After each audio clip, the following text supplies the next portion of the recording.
అసూయ వచ్చింది అంటే నీకు నాశనము దగ్గరగా ఉంది అనే వాస్తవం మర్చిపోద్దని మనం చేస్తూ ఉన్నాను.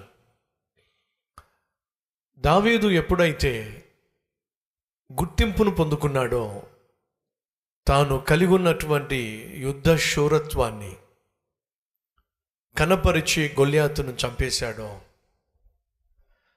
దానివల్ల సౌలుకేమి ఇబ్బంది రాలా. కానీ ఎప్పుడైతే ప్రజలు దావీదును పొగడ్డం మొదలుపెట్టారో అప్పుడే సౌల్లో అసూయ బయటపడింది. నీ చుట్టూ ఉన్నవాళ్ళు పొరపాటున ఆఫీస్లో నిన్ను మెచ్చుకున్నారు అంటే ఆఫీస్లో ఎవడో ఒకడు సౌల్లా తయారవుతాడు. నువ్వు పైకి వస్తున్నప్పుడు, గుర్తింపు పొందుతున్నప్పుడు, కష్టపడి విజయాన్ని సాధిస్తున్నప్పుడు ఖచ్చితంగా సౌల్ లాంటి వాళ్ళు బయటకు వస్తారు. వాళ్ళు ఏం చేస్తారో తెలుసా? మొదటిగా హాని చేసే ప్రయత్నం చేస్తారు. రెండోదిగా అవమానపరిచే ప్రయత్నం చేస్తారు. చూడండి ఏం చేశాడో సౌలు.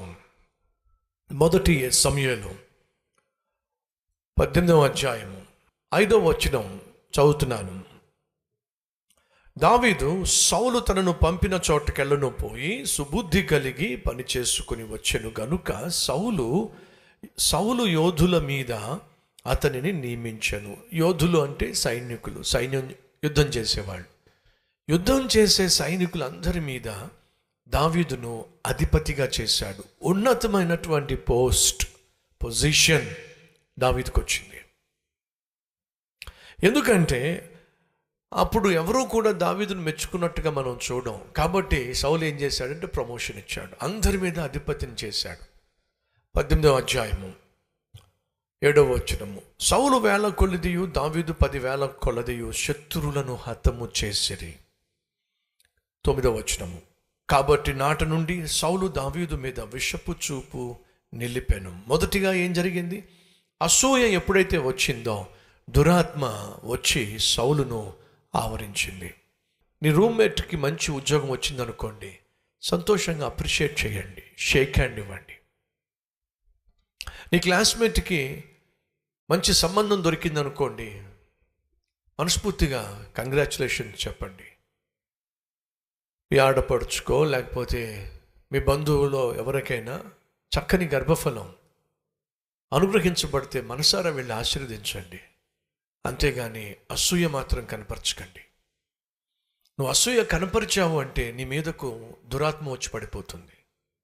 మరింత హీన స్థితికి నువ్వు చేరిపోతావు. దురాత్మ ఎప్పుడైతే సౌలును ఆవరించిందో ఏం చేశాడో తెలుసా? దావీదు లాంటి ఒక అద్భుతమైన ఆత్మీయుణ్ణి చంపాలని ప్రయత్నం చేశాడు, హాని చేసే ప్రయత్నం చేశాడు, హత్య చేసే ప్రయత్నం చేశాడు. అసూయ మంచి వాళ్ళను దూరం చేసుకుంటుంది. వింటున్నావు సహోదరి సహోదరులు? నీ అసూయ మంచి వాళ్ళను దూరం చేస్తుంది, ఆత్మీయులను దూరం చేస్తుంది, ఆప్తులను దూరం చేస్తుంది, అత్యంత ప్రియమైన వారిని దూరం చేస్తుంది. మర్చిపోకండి, కయీను అసూయ హేబేలును చంపేసిందండి. అసూయతోనే హేబేలు చంపబడ్డాడు. అనగా కయీను కలిగిన అసూయ వల్ల హేబేలు చంపబడ్డాడు. ఇక్కడ వాక్యం వింటున్నటువంటి వారిలో లేరంటారా? మీ అన్నకు మంచి ఉద్యోగం వస్తే ఈరోజు నువ్వు ఏడుస్తున్నావు. మీ అక్కకు మంచి సంబంధం దొరికితే ఈరోజు నువ్వు ఏడుస్తున్నావు. నీ చెల్లి మంచి మార్కులతో పాస్ అయితే, నీ అన్నయ్య మంచి మార్కులతో పాస్ అయితే నువ్వు మూతి ముడుచుకుంటున్నావు.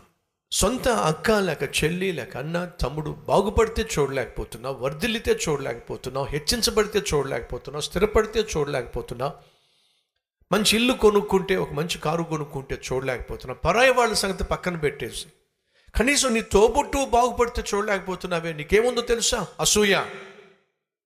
అసూయ నీలో ప్రవేశించిందంటే వినో, అపవిత్రాత్మ ప్రవేశిస్తుంది, దురాత్మ ప్రవేశిస్తుంది. కాబట్టి దయచేసి ఏ ఒక్కరు కూడా అసూయ దగ్గరికి రాకండి.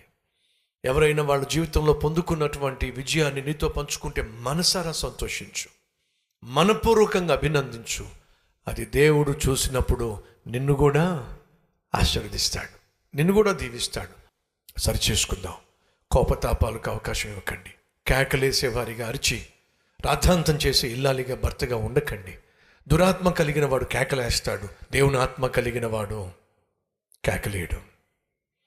దురాత్మ కలిగిన వాడు అసూయతో రగిలిపోతాడు. దేవుని ఆత్మ కలిగిన వాడు అభినందిస్తాడు, ఆనందిస్తాడు. ఎదుటివాని యొక్క విజయాన్ని చూసి సంతోషిస్తాడు. ఓర్వలేనటువంటి సౌలు సింహాసనాన్ని కోల్పోయాడు. ఓర్చుకున్నటువంటి దావీదు ఆ సింహాసనాన్ని అధిరోహించాడు. ఓర్చుకో తల్లి, ఓర్చుకో చెల్లి, ఓర్చుకో సహోదరుడా, ఉన్నత స్థితికి నువ్వు చేరతావు. నీ ఓర్పే, నీ సహనమే నేను ఉన్నత స్థితికి తీసుకెళ్తుంది. నోరు పడేసుకోవద్దు, అనవసరంగా ఆవేశపడద్దు, కోపతాపాలకు రగిలిపోవద్దు, దెబ్బ కొట్టాలని అనుకోవద్దు, అనవసరంగా దేవుని ఆశీర్వాదాలు పోగొట్టుకోవద్దు. ఈరోజు దేవుడు నాతో మాట్లాడాడు, వాక్యానుసారంగా జీవిస్తాను అన్నవారు ఉంటే మీ హస్తాన్ని ప్రభు చూపిస్తారా?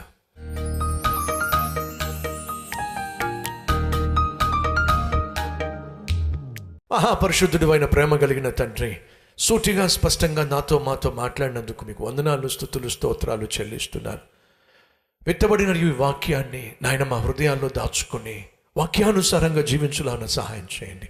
పైకి వచ్చే వారిలో కనిపించే మరొక అద్భుతమైన లక్షణము నోరు అదుపులో ఉంచుకోవడం. నాయన నా నోటిని అదుపులో ఉంచుకునే కృప నాకు దయచేయండి. వ్యర్థమైన సంభాషణలు, వ్యర్థమైన మాటలు, వ్యర్థమైన కబుర్లు నాయన అనవసరమైనటువంటి వాగ్వాదాలకు దారితీస్తాయి. మా మాటలను, మా నోటిని అదుపులో ఉంచుకోగలిగిన నేర్పరితనాన్ని మాకు దయచేయమని.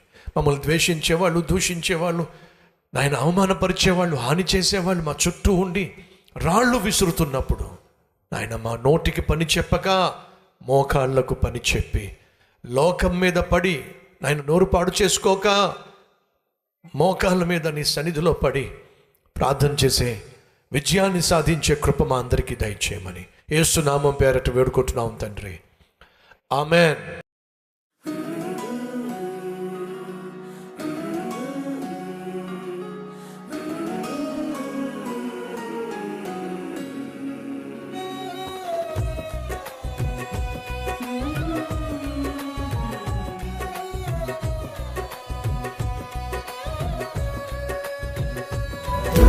సందేశం మీకు ఆశీర్వాదకరంగా ఉంటే లైక్ చేయండి, అలాగే సబ్స్క్రైబ్ చేయండి. అంతేకాకుండా కామెంట్ పెట్టండి, 10 మందికి షేర్ చేయమని మనం చేస్తూ రేపు మళ్ళీ కలుసుకుందాం.